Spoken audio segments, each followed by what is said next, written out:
Ser podcast.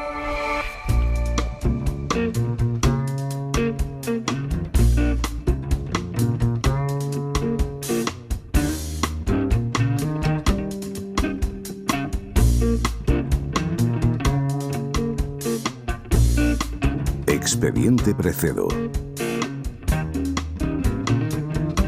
En Hora 25. Con Aimar Bretos. José Precedo, muy buenas noches. ¿Qué tal, Aimar? ¿Cómo Buenas estás? noches. Bien, estupendamente, ¿no? Hoy volvemos con David Simon. Volvemos con David Simon y al origen de la idea, ¿no? De aquel café de agosto, mirar donde los periodistas no solemos mirar y por eso puede acabar el burdel al lado de la guardería si no vas a la Comisión de Urbanismo. Es que me encanta eso. Hoy vamos a hablar de quién vigila al vigilante, porque hemos sabido esta semana que Acciona, empresa supuestamente involucrada en el caso Coldo, Acciona acaba de contratar a PricewaterhouseCoopers para que revise sus protocolos contra la corrupción. Del caso de corrupción hemos hablado muchísimo, lo seguiremos haciendo, pero hoy vamos a pararnos en esas grandes empresas auditoras, que son las llamadas Big Four, que a menudo salen en los medios por los controles que establecen sobre otras empresas, pero es que PricewaterhouseCoopers, Deloitte, KPMG, Ernst & Young facturan miles de millones en todo el mundo, tienen una influencia brutal entre los gigantes económicos de todo el planeta y rara vez las analizamos a ellas. Y la pregunta que plantea este expediente Precedo es ¿quién fiscaliza a los grandes fiscalizadores? Porque estamos hablando del poder de verdad. Incluso simbólicamente se ubican en los grandes centros de decisión de la capital. Aquí en Madrid están en los rascacielos más altos. Price tiene su propia torre al final de la Castellana. KPMG y Ernst & Young comparten la Torre de Cristal. Deloitte está en Torre Picasso y también en Torre Sevilla. Juntas facturan en España 3.754 millones de euros el ejercicio pasado. Solo por hacernos una idea de cómo va el negocio, es un tercio más de lo que facturaban antes de la pandemia. O sea, que el negocio va muy bien. Va creciendo mucho, un 11% desde el año pasado, más de un tercio desde 2019. Deloitte es el que más factura, de hecho se ha llevado el gran contrato de las auditoras, va a cobrar 1.000 millones de euros hasta 2035 por auditar al Banco Santander. Las otras tres optaban también a este contrato, pero aún así lo que facturan en España son migajas, porque si vas a los números mundiales, KPMG factura 36.000 millones de dólares al año. En todo el mundo. En todo el mundo. Y claro, son las encargadas de fiscalizar a las grandes empresas. Digamos que sin ellas no se entiende cómo funciona el capitalismo actual. Y hablamos muy poco de ellas. Y luego, si rascas, ves que también ellas acumulan sanciones por vulnerar leyes, por cometer irregularidades y, sobre todo aquí en España, por tratar de una manera un poco laxa el Estatuto de los Trabajadores, por decirlo suave. Es cierto que de las pocas noticias que solemos leer sobre los entresijos de estas grandes auditoras, hace unos años nos llamó la atención la multa de la Inspección de Trabajo por algo que era más o menos vox populi en el sector, que son las jornadas interminables, sobre todo las de los chavales que acaban de salir de la uni o del máster o lo que sea, y empiezan sus carreras en una de estas grandes empresas. Sí, fue hace 2 años. Las Big Four fueron multadas por el Ministerio de Trabajo con 1,4 millones de euros. Cuando entraron los inspectores, concluyeron que ninguna de ellas tenía el registro horario que es obligatorio, que los excesos de jornada eran el pan nuestro de cada día. En Ernst & Young, un grupo de trabajadores habían protestado a sus directivos por hacer semanas de 84 horas. Y la verdad es que la propia patronal de las auditoras tampoco se escondía mucho, porque a la hora de negociar el convenio pidió jornadas de 12 horas diarias, que los sábados no computasen como días normales, o sea, como días de fin de semana, sino como días normales. Y el comentario que corría por alguna de las torres en aquel momento era que 12 horas al día era mejorar las condiciones para algunos de los departamentos. Era todo bastante escandaloso. Pero aquello generó escándalo, ¿no? Generó escándalo. Se habló un poco de ello. Finalmente el convenio se acabó firmando este año. Recogía un 10% de aumento a 3 años para todos. Los sindicatos celebraron el aumento del dinero, pero tuvieron que reconocer su frustración porque se quedaron fuera las guardias y las nocturnidades. Y sabemos que han cambiado las cosas desde entonces, ¿no? Algo ha cambiado. Hablando con ellos la semana pasada, nos decían que algo ha cambiado. Lo que no sabemos es si se han cambiado porque se ha tomado razón de que hay hay que conciliar desde las empresas o porque hay una nueva generación de jóvenes que dice por aquí no paso. Yo 84 horas a la semana no te voy a hacer. No voy a trabajar por mucho que quiera llegar a socio dentro de 15 años. Y luego hablas con ellos, trabajadores de Deloitte o de KPMG, te dicen, no hemos visto un sindicato en mi vida, no he recibido un comunicado del comité de empresa nunca. Y lo que dicen también los jóvenes es que fruto de todos estos abusos han perdido cierto glamour lo de trabajar en las Big Four, y que ahora cada vez más los jóvenes, las nuevas generaciones empiezan a decir que no quieren, que quieren tener vida fuera del horario laboral. Que no están dispuestas a esa autoexplotación a la que sí estaban dispuestos algunos de sus mayores, ¿no? Eso es. De todas maneras, esto no es exclusivo de este sector, lo de los horarios larguísimos. Lo que sí llama más la atención es que empresas que tienen el cometido de vigilar el cumplimiento de las normas y de la contabilidad incurran en supuestos amaños, en prácticas anticompetencia, porque de esto no es un rumor, de esto también ha habido noticias, ha habido sanciones. Sí, el vigilante ha sido pillado. La Comisión Nacional de los Mercados y la Competencia sancionó en 2021 a 22 firmas consultoras que básicamente lo que estaban es amañando contratos.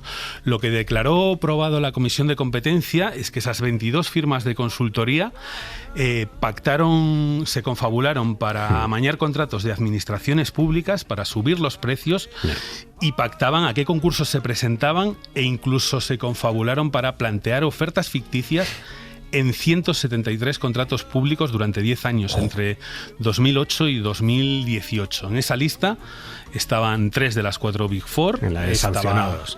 En la de los sancionados por competencia. Deloitte con 3,9 millones, Price con 670.000, KPMG con 50.000. Y la resolución está ahora mismo recurrida en la Audiencia Nacional, y aquí empiezan las curiosidades, porque de momento ha frenado el pago de la multa de Deloitte. La audiencia. Facturó, la Audiencia Nacional, Deloitte facturó el año pasado 1.144 millones de euros en España, pero alegó que pagar la multa de 4 millones podría limitar sus posibilidades de contratación. Así que a falta de decisión definitiva en la Audiencia Nacional, de momento lo de la suspensión de la multa ha colado. También fue Deloitte la que se libró, y no hace tanto, de la sanción de 10 millones de euros que se le había impuesto por la auditoría que hizo a Bankia y la salida de Bankia a bolsa. Y es súper llamativo, porque tras el fiasco de Bankia y la salida a bolsa, ya sabemos todo lo que pasó, el rescate de 24.000 millones de euros de dinero público, de todo aquello había salido bastante mal parada Deloitte. El Instituto de Contabilidad y Auditoría de Cuentas, que es el que sí puede sancionar y fiscalizar a las auditoras, le impuso una multa de 10 millones por 2 conductas, digamos, que son graves. Un incumplimiento de las normas técnicas de auditoría y un segundo incumplimiento del deber de independencia. Bueno, pues solo hace unos meses, en junio de 2025, esa sanción fue levantada también por la Audiencia Nacional. La Audiencia Nacional tomó como referencia un pleito que había habido en el Supremo a 34 personas.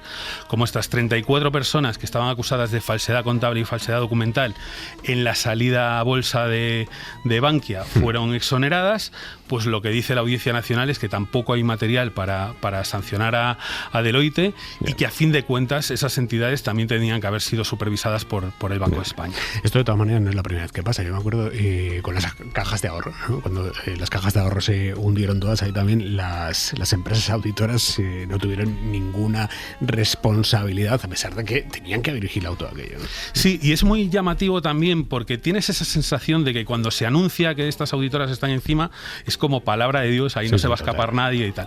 Luego, cuando todo se viene abajo, no hay grandes responsabilidades. El caso de las cajas gallegas fue escandaloso. Tú ese lo viviste muy de cerca. Lo vivimos muy de cerca en Galicia todos los periodistas. Durante meses el presidente de la Xunta entonces, Alberto Núñez Feijóo, nos habló de due diligence, de una auditoría de KPMG. Feijóo es mucho de que cuando aparece una palabra nueva la suele repetir para que cale y para darle un tono casi científico a su discurso. Bueno, nos habló todo aquel rato de la due diligence de KPMG, que nos decía que avalaba la fusión y que el banco resultante iba a ser viable, gallego y no sé cuántas cosas más. Pero no fue así. O sea, no fue así porque hubo que meterle 9.000 millones de euros a ese banco resultante. Sí, digamos que lo de due diligence sonaba fenomenal, pero que la auditora no salió del todo bien. Y esa auditoría tenía cosas alucinantes. De entrada, se adjudicó directamente sin concurso, aunque lo había hecho la Xunta. Sí. Se impuso una cláusula de secreto que nadie podía tener acceso a lo que decía o sea, la auditoría tenía que ser secreta. Secreta, no se podía saber. Feijóo repetía que avalaba la fusión, pero no se decía cómo, no se enseñaba el papel, etc. Entonces pasó que después del fiasco, porque claro, donde decía que iba a ser viable acabó siendo rescatada por 9.000 millones de euros, se abre una comisión de investigación en el Parlamento gallego y de repente los papeles, claro, se piden los papeles, no se le dan. Y en vísperas de esa comisión aparecen por el diario El País en Galicia, que era donde yo trabajaba entonces, unos tipos en nombre de KPMG para tener una reunión, y entonces te cuentan que, hombre, que es que mira, que la auditoría no dice lo que dice el presidente, que sí. O sea, entonces, querían que ellos, que se presentaron allí con gente de KPMG, querían que tú dijeras que la auditoría no avalaba lo que está diciendo Feijóo, pero no te dejaban ver la auditoría. Pero con el pequeño detalle de que no dejaban ver la auditoría porque tenía una cláusula que era secreta. Le dije que si veía la auditoría publicaba lo que ponía, pero que si no, que lo dijesen ellos. Y ellos tampoco lo podían decir porque efectivamente la auditoría era secreta y así se autoimpuso a las dos partes. Bueno, meses después, un diputado de la izquierda alternativa, Antón Sánchez, consiguió algunos de los papeles y empezaron a salir cosas raras. De entrada, que KPMG llevaba trabajando en la auditoría 20 días antes de que fuese contratado por la Xunta. ¿Qué me dices? Sí. ¿Cómo va a ser eso? Por lo que sea, fueron previsores, empezaron a trabajar antes. Y segundo, que para la fusión se iban a necesitar 485 millones de euros. Y se necesitaron 9.000. 9.000 millones de euros que salieron de un rescate del dinero público de todos los ciudadanos. Voy a decirle algo, señor Sullivan. ¿Quiere saber por qué estoy en esta silla con ustedes? ¿Por qué soy el que más gana? Sí. Estoy aquí por una razón, una única razón. Estoy aquí para adivinar lo que va a hacer la música dentro de una semana, un mes o un año. Solo eso. Nada más. Y esta noche aquí me temo que no oigo nada de nada. Bueno, esto es la película. Solo silencio. Silencio. Es buenísimo esto. Esta es la película Margin Call, probablemente la que mejor contó la caída o recreó la caída de Lehman Brothers y del sistema financiero. Jeremy Irons decía que los CEOs de las compañías necesitan saber antes que nadie cuándo se va a parar la música. Se supone que para eso estaban las empresas auditoras, para decírnoslo al resto de los mortales, cuándo se va a parar la música. Y tú has repasado que otras quiebras multimillonarias como Fadesa, como Pescanova, se han saldado sin grandes consecuencias para las empresas que auditaron aquellas cuentas, que luego se vio que, en fin, estaban las cuentas como yo te digo.